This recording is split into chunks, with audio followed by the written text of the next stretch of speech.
영혼의 닻을 내리라 하는 제목으로 진리를 증거하고자 합니다. 이 히브리서는 주후 60년에서 70년, AD 60년에서 70년 사이에 기록된 것으로 추측하고 있는데, 주후 64년에는 네로가 로마의 황제가 되어서 로마의 대화재가 일어났을 때 그것을 기독교인들에게 돌려서 대대적인 기독교인을 핍박하고 죽이는 일이 일어났습니다. 그래서 히브리서 기자는 이때 많은 성도들이 박해와 시험으로 인해서 신앙을 포기하고 기독교를 떠나는 그런 사태를 방지하기 위해서 오늘 우리가 읽은 6장 제일 말미에 보면 나오지만 영원한 대제사장이 되시는 예수 그리스도로 말미암아 구원받은 모든 성도들은 소망을 가지고 소망의 닻을 내리고 어떤 환경과 형편에서도 결코 배교하지 말고 자기 신앙을 지켜나가야 된다라는 것을 히브리서를 통해서 권면하고 있습니다. 오늘 우리가 살아가는 이 시대도 마치 폭풍우 치는 바다와도 같습니다. 경제적인 어려움, 인간 사이의 여러 가지 불협화음, 육신의 건강의 문제, 그리고 영적인 혼란이 끊임없이 일어나고 있습니다. 이러한 때 우리 영혼은 어디에 닻을 내려야 할 것인가? 오늘 본문은 우리에게 그 답을 두 가지로 명확하게 제시하고 있습니다. 첫째는 하나님께 소망을 두라는 것입니다. 하나님께 소망을 두는 것이 우리 신자가 우리 영혼에 닻을 내리는 것입니다. 하나님께 소망을 두려면은 무엇보다도 그 소망의 주체가 되는 하나님의 주권을 믿는 믿음을 가져야 합니다. 배가 닻을 내린다고 하는 것은 지금 풍랑치는 바다에서 닻을 물 밑으로 내려서 어딘가 견고한 데 닻이 걸리게 해서 배가 더 이상 움직이지 않게 하려는 거예요. 모래에다가 닻을 내려놓으면 질질 끌려가서 닻을 내릴 이유가 없잖아요. 그처럼 하나님께 소망을 두는 것은 우리가 영혼에 닻을 내린 것과 같아서 하나님께 소망을 두고 있는 사람은 어떤 외부적인 환경에서도 절대 요동하지 않습니다. 그럴 때 그 닻을 걸고 있는 마치 물 밑에 있는 어떤 바위나 암초처럼 우리의 영혼에 닻을 내리는 하나님이 어떤 분인지 우리가 확실히 알아야지 믿고 의지할 수가 있는 것입니다. 소망의 주체가 되시는 우리 주 예수 그리스도 하나님, 그분의 주권을 믿는 믿음을 가져야 합니다. 그것이 바로 하나님께 대한 영혼에 닻을 내리는 것입니다. 하나님이 내게 뭘 해줄 수 있다고, 하나님이 무슨 힘이 있다고 하면 하나님 앞에 닻을 내려봐야 아무 소용이 없잖아요.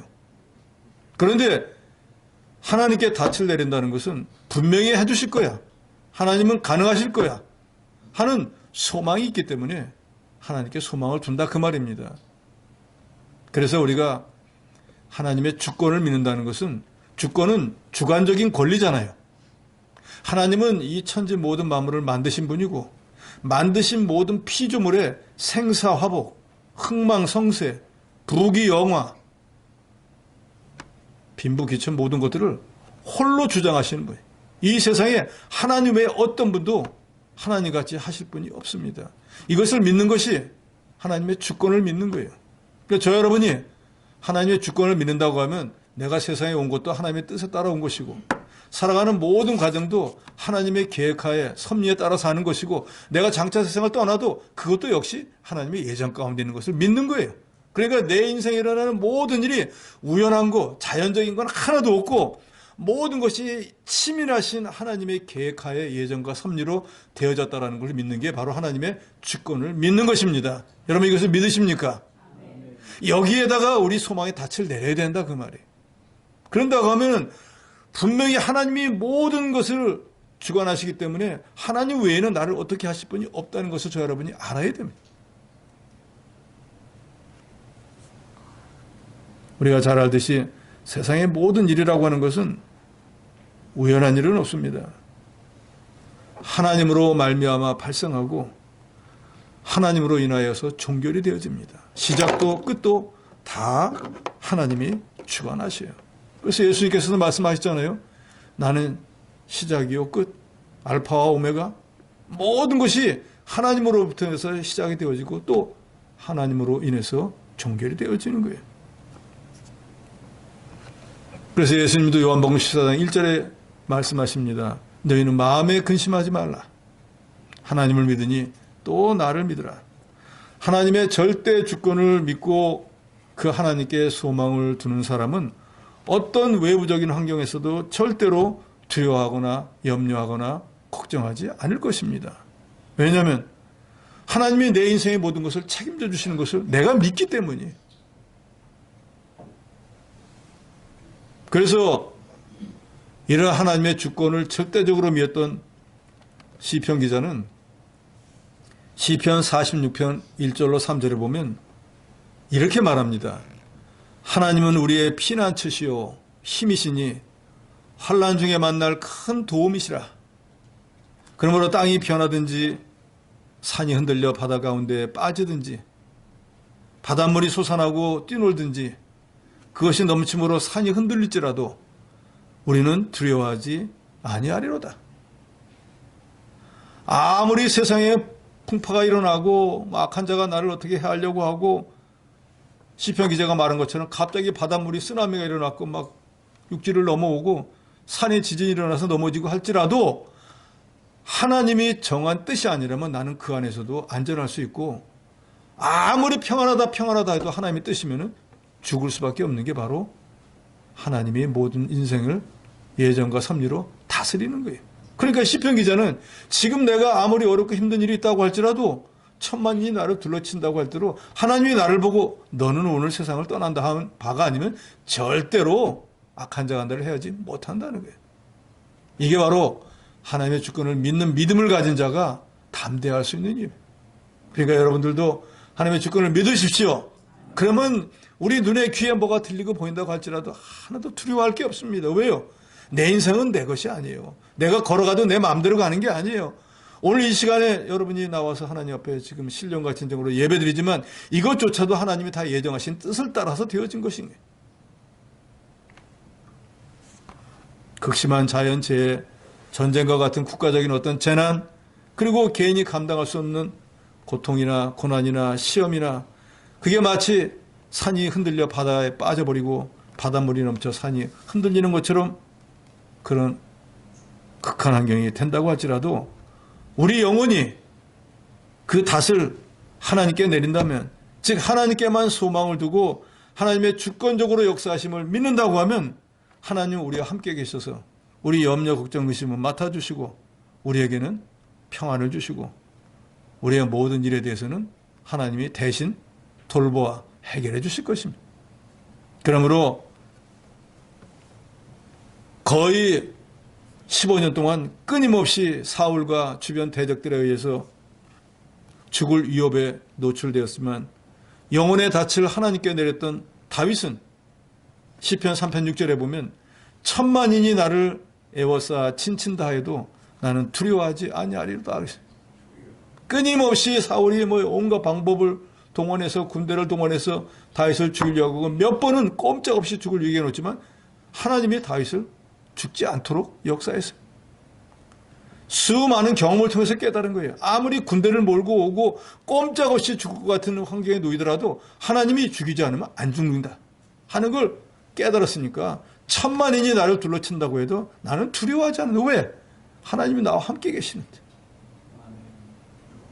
우리가 세상의 혼란과 두려움, 개인적인 어려움에서 벗어날 수 있는 방법은 다른 것은 없습니다. 우리의 영혼의 닻을 하나님께 내리는 것뿐입니다. 그리고 하나님의 절대 주권을 믿는 거예요. 살든지 죽든지 하나님의 뜻대로 될 거야 라고 한다면 더 이상 염려, 근심, 걱정할 게 뭐가 있겠습니까? 내가 염려한다고 해서 키가 한 자나 자라납니까? 내가 근심한다고 해서 문제가 해결이 됩니까? 내가 걱정한다고 해서 어떤 일이 해결이 됩니까? 하나님이 굳게 하신 거 사람은 절대로 펴지 못합니다.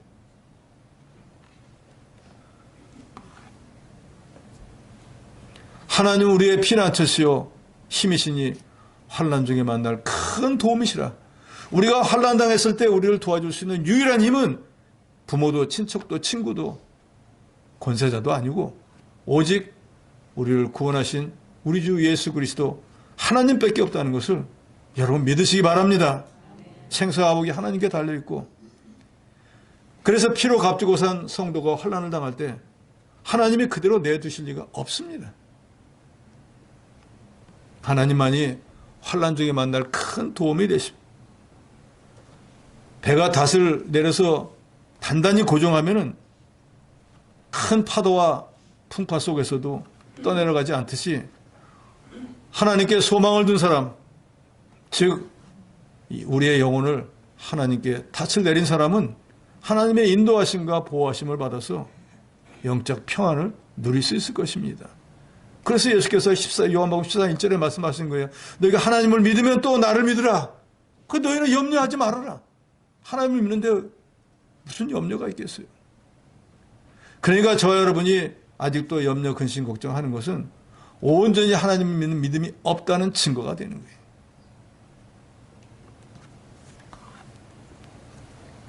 하나님의 절대 주권을 믿고 하나님께만 소망을 두는 사람은 영혼의 닻을 올바르게 내린 사람입니다.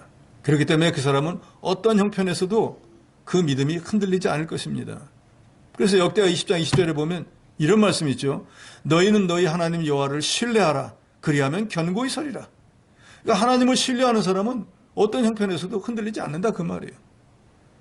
이게 좋을까? 저렇게 해야 될까? 이 말이 맞나? 저 말이 맞나? 왔다 갔다 하는 사람은 하나님께 견고히 서 있지 못하기 때문에.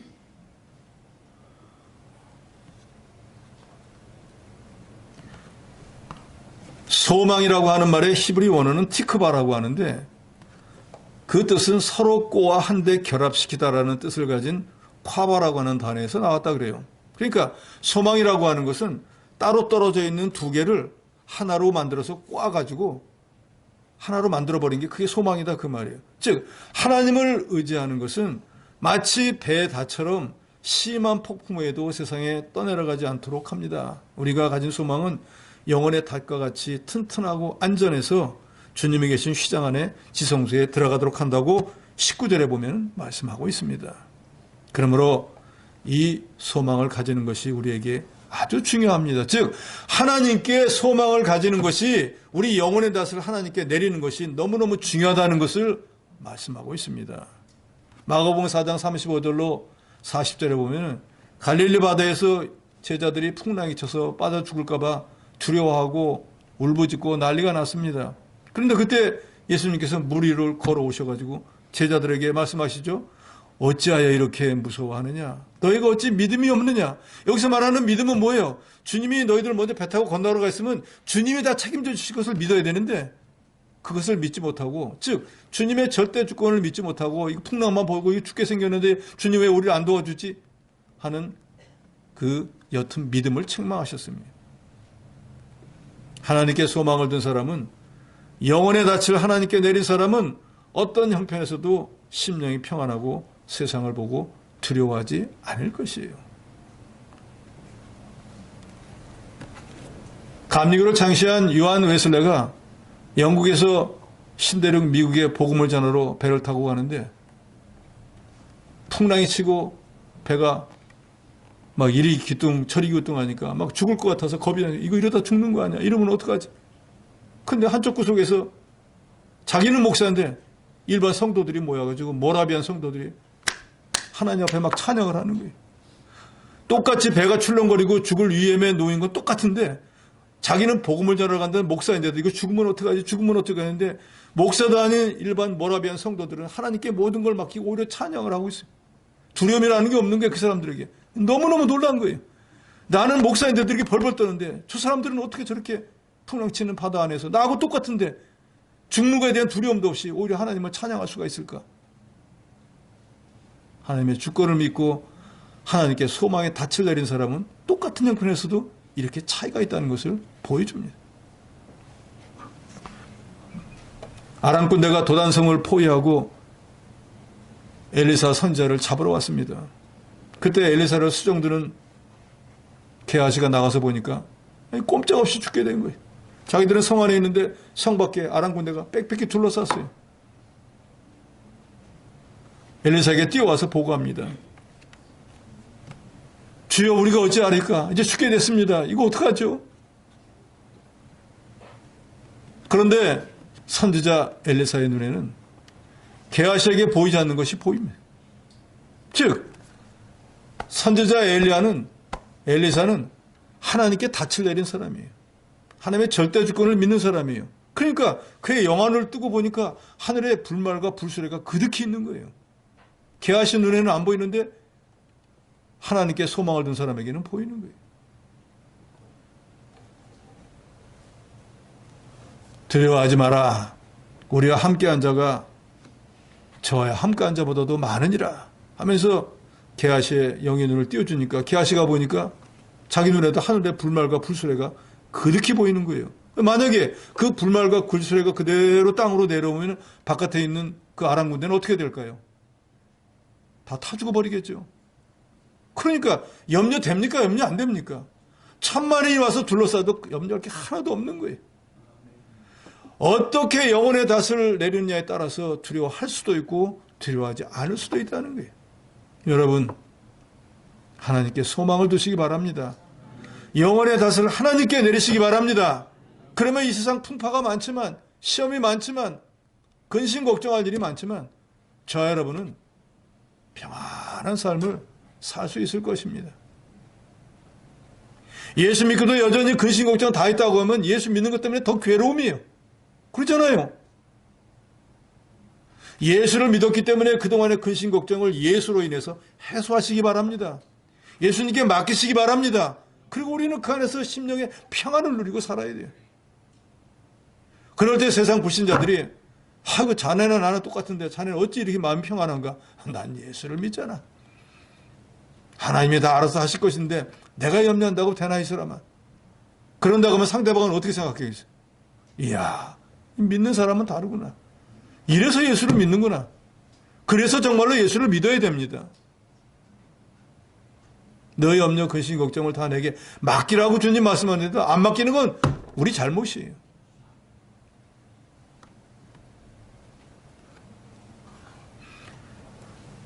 영국의 목사이자 목수였던 에드워드 모우트는 술집을 경영하는 부모 밑에서 태어났습니다. 그래서 신앙과는 관계없는 동떨어진 환경에서 자라나다가 나쁜 길을 걸어가기도 했습니다. 그러다가 장성에서 옷장을 만드는 가구 제조업자 밑에서 기술을 배워가지고 목공이 되었습니다. 그런데 목수가 되어서 여러 가지 가구를 만드는데 자라온 환경이 그러니까 나는 우리 집안이 이 정도밖에 안 돼가지고 이딴 일밖에 못하니까 열등의식, 세상에 대한 반항심, 원망에 사로잡혀서 날마다 일할 때마다 겨우 이딴 공장에서 망치나 두들기며 이러다 살다가 이거 죽을 거야. 원망 불평만 해댔습니다. 어느 추운 겨울날에 거리를 배회하다가 추위를 피하려고 어떤 예배당에 들어갔는데 이 사람이 거기서 설교를 듣다가 예수님을 영접하고 거듭나서 새 사람이 되었어요. 그래서 그 사람은 자기 일기에 이렇게 썼습니다. 내 망치는 이제 노래하며 춤을 춘다. 그리고 내 눈동자에는 생기가 돌고 내 마음속에는 생수가 솟는다. 예수님이 내 마음속에 오셨기 때문이다. 이 사람은 예수를 영접하고 난 뒤에 과거의 모든 행위를 다 버리고 새 사람이 되어버렸습니다. 예수로 인해서 마음의 기쁨을 느끼고 근심 걱정을 예수께 맡기고 즐거움으로 사는 사람이 되었어요. 일하는 보람이 생겼고 일하는 목적도 생겼고 그러니까 능률도 오르고 신용도 얻어서 얼마 있다가 성공한 사업가가 되었습니다. 그래서 이 사람은 자기를 거듭나게 해주신 하나님께 감사하며 자기가 가진 모든 재산을 교회를 짓는 데 바쳐버리고 목사가 되어서 복음을 전하면서 평생토록 하나님을 영광스럽게 하는 일에 그 일생을 바쳤습니다. 그러면서 자기에게 이런 소망을 주신 주님, 원망 불평으로 인생을 끝낼 줄 알았는데 주님을 만나고 나니까 인생에 새로운 전환점을 주신, 소망을 주신 주님께 감사의 시를 지어서 바쳤는데 그것이 바로 오늘날 우리가 부르는 488장 이 맘의 소망 무언가입니다. 그래서 이 찬송가 2절에 보면 무섭게 바람 부는 나 물결이 높이 설렐 때 우리 주 크신 은혜에 소망에 닻을 주리라. 주 나의 반석이시니 그 위에 내가 서리라. 그 위에 내가 서리라. 하나님께 소망을 두는 것이 영혼에 닻을 내리는 것이라는 거 여러분 믿으시기 바랍니다. 둘째로는 약속의 말씀을 믿으라는 것입니다. 큰 풍랑이 일어날 때 바다에 내린 배가 닻을 내린 배가 안전하게 있을 수 있는 것처럼 하나님의 약속 맹세에 대한 소망은 우리 영혼을 지켜주는 닷과도 같습니다. 이러한 소망이 있기에 우리가 작금에 당한 환난을 이기고 승리하도록 해주는 것입니다. 그러니까 근본적으로는 하나님께 소망을 두면은 하나님이 모든 걸 주관해 주시니까 내가 내 마음이 평안하고 염려 근심 걱정을 안 하게 되고 흔들리지 않는 믿음이 되고, 두 번째로는 하나님의 약속의 말씀을 믿으면 그 약속의 말씀을 행할 때 그 말씀에 내포된 모든 복을 받기 때문에 우리 인생의 길이 언제든지 순풍에 돛단 듯 형통한 일만 있는 것은 절대로 아닙니다. 때로는 배가 풍랑을 만나 파손되기도 하고 깨지기도 하는 것처럼 우리 또한 인생을 살아가다 보면 큰 환난을 당하기도 하고 원하지 않는 질병을 만나기도 하고 교통사고 같은 불의의 사고를 당할 때도 있고 갑자기 직장을 잃거나 파산하거나 시험에 떨어지든지 부도가 나 여러 가지 실패를 경험할 때도 있습니다. 이런 여러 가지 풍랑을 만났을 때 우리가 이 하나님의 약속의 말씀을 믿는다고 하면 우리는 다시금 일어날 수 있을 것입니다. 우리가 어려움을 당했을 때 하나님의 말씀을 기억해야 됩니다. 하나님의 약속을 기억하셔야 돼요. 어떤 말씀을 기억해야 될까요? 하나님은 그 사랑하시는 자, 그리스도의 피로 구원받은 자에게는 모든 것이 합력하여 선을 이루게 해주신다는 말씀을 우리에게 주셨어요. 그러니까 지금 내가 원치 않는 어떤 환난과 시험을 당했다고 할지라도 나중에 돌아보면 세월이 지나면 지금 내가 당했던 그 환난을 나중에 내게 상당히 유익하고 복된 것을 주시기 위한 과정이었다는 것을 깨달아 알게 된다 그 말이에요. 그러니까 지금 어려움 당한 게 문제가 아닌 거예요. 이걸 믿음으로 통과하느냐 못하느냐 이게 문제인 거예요. 왜요? 지금 주신 어려움은 내게 이 어려움을 통과하면은 무언가 복되고 유익하고 좋은 걸 주시기 위한 과정이기 때문인 거예요.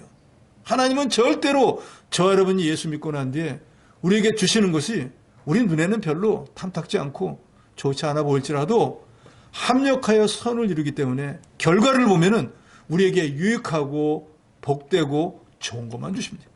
여러분 이걸 믿으시기 바랍니다. 아이고 신앙생활 해봐야 예수 믿어봐야 아무짝에도 소용. 뭐가 좋은 일이 있어, 뭐 잘된 게 뭐가 있어 라고 원망 불평하지 말라 그 말이에요. 인생을 마치는 날에 결산해 보세요.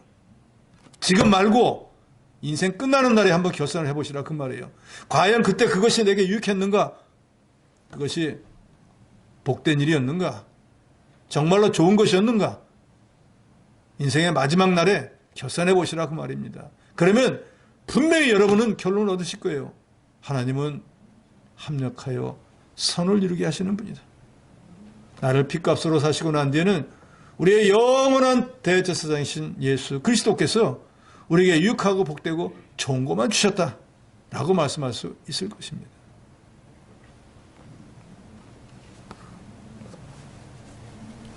우리의 소망은 세상의 헛된 지식이나 경험이 아닌 하나님의 말씀에 두어야 합니다.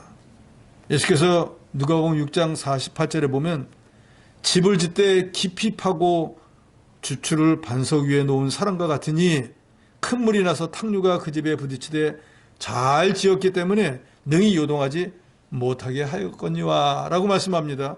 반석 위에 집을 지은 사람은 큰 바위 위에다가 기초를 튼튼히 해가지고 집을 지었어요. 그러니까 아무리 풍랑이 치고 비가 와도 그 큰 바위가 떠내려가지 않는 한 자기가 지은 집은 요동을 하지 않습니다.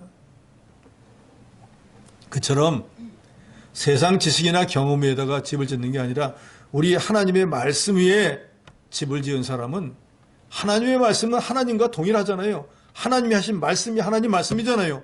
말씀은 곧 하나님이라. 그러니까 그 하나님의 말씀대로 한 것은 하나님이 다 책임져 주시는 거예요. 그렇기 때문에 우리가 확실히 깨달은 하나님의 말씀을 그대로 행하는 사람은 어떤 환난과 핍박에서도 하나님의 보호하심을 받고 돌보심을 받을 수 있습니다. 그 말씀이 자기를 인도하는 등불이 되어주고 자기를 지켜주는 보호막이 되어주시는 거예요. 그래서 주의 말씀은 내 발에 빛이 되고 주의 말씀은 따라가면은 형통한 길로 인도해 주시는 거예요.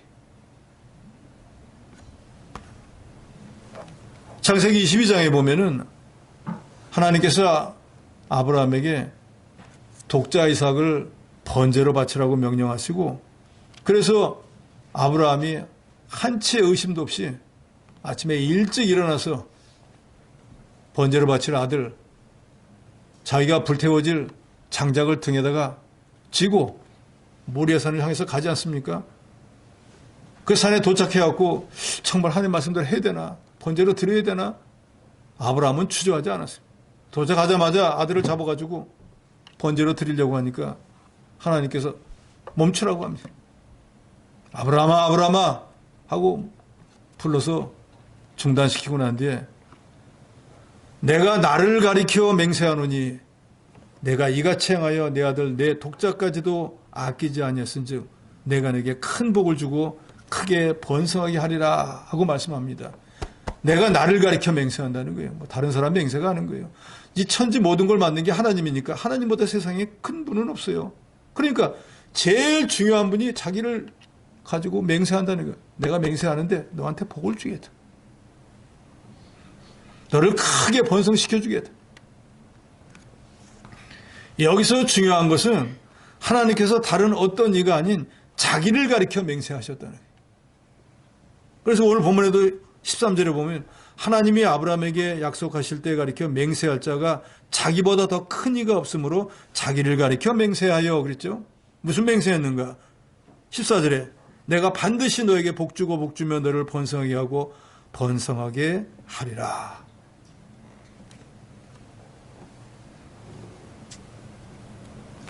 하나님보다 더 큰 자가 세상에 존재하지 않기 때문에 하나님의 약속은 하나님의 그 존재만큼 확실합니다.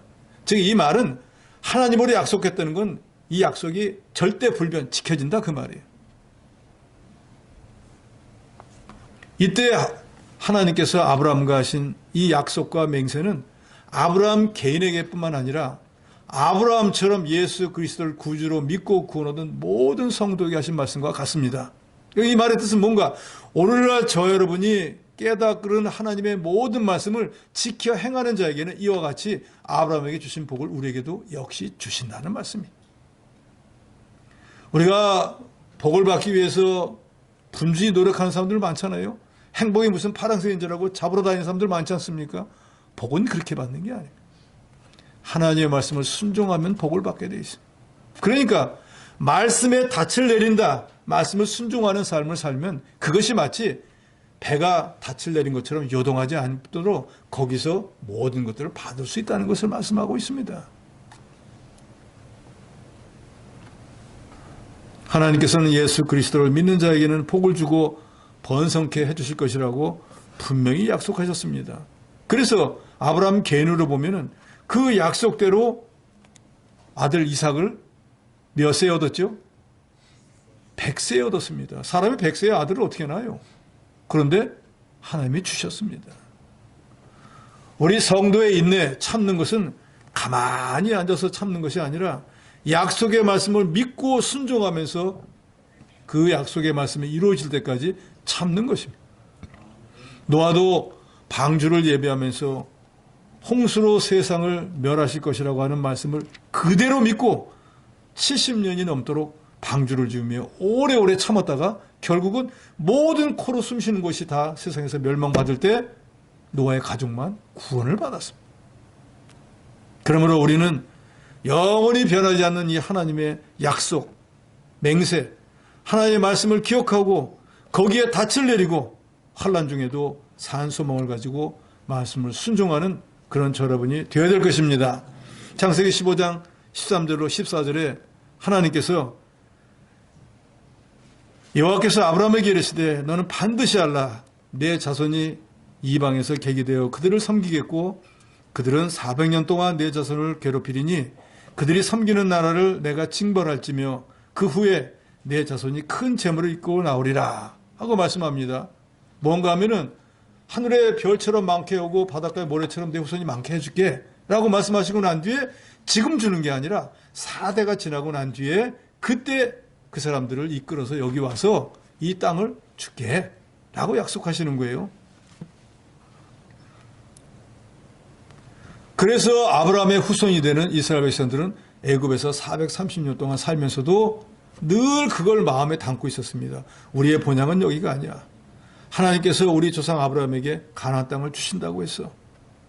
그 약속이 언제 이루어질지는 모르지만 하나님이 주신다고 했으니까, 하나님이 맹세하신 것이니까, 하나님이 서약한 거니까 그대로 이루어질 거야 라는 것을 430년 동안 그대로 믿고 있다가 결국 하나님이 모세를 보내어서 그 백성을 인도해내고 40년 동안 광야세를 거치고 난 뒤에 결국 그 약속의 말씀이 거의 몇 년입니까? 430년에다 40년에다 들어와서 전쟁까지 하면 500년이 경과하고 난 뒤에 결국은 그 땅을 자기 것으로 만드는 그 일이 실현이 되어졌습니다.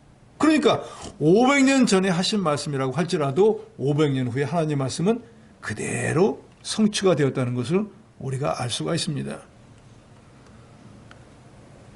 18절에 이는 하나님이 거짓말을 하실 수 없는 이 두 가지 변하지 못할 사실로 말미암아 앞에 있는 소망을 얻으려고 피난처를 찾은 우리에게 큰 안위를 받게 하려 하심이라 라는 말이 있는데, 이걸 공동번역은 이렇게 번역을 했습니다. 하나님은 거짓말을 하실 수 없는 분이시므로 그분의 약속과 맹세는 변하지 않습니다. 따라서 그 하나님을 피난처로 삼은 우리는 큰 용기를 얻어 우리 앞에 놓인 희망을 굳게 붙잡을 수 있습니다 라고 번역했어요. 아브라함이 본토 친척 아비집을 떠나 가나안 땅을 향해 갔던 것처럼 우리 성도는 이 세상의 모든 썩어질 것을 피해서 하나님의 약속하신 기업을 얻기 위해서 천성을 향해 가는 사람들입니다. 환난 가운데 하나님의 은혜로 구원을 받은 시편 기자는 시편 119편 50절에 보면은 이 말씀은 나의 곤란 중에 위로라. 주의 말씀이 나를 살리셨습니다. 하나님의 말씀을 믿고 의지했더니 그 말씀이 결국 나를 죽음에서 구원해 주더라 그 말이에요. 다른 무엇이 아니라 하나님의 말씀에 대한 소망이 모든 환난에서 구원해 주신 것을 감사했다고 했습니다. 하나님께서는 천성을 향해 가는 저와 여러분에게 복주고 복주며 번성케 하고 번성케 하리라 하고 약속하셨습니다. 그러니까 우리는 이 세상에 어떤 환난과 고통을 당해도 결코 낙심하지 말고 하나님의 약속의 말씀에 소망을 두고 끊임없이 다른 박질을 해야 됩니다.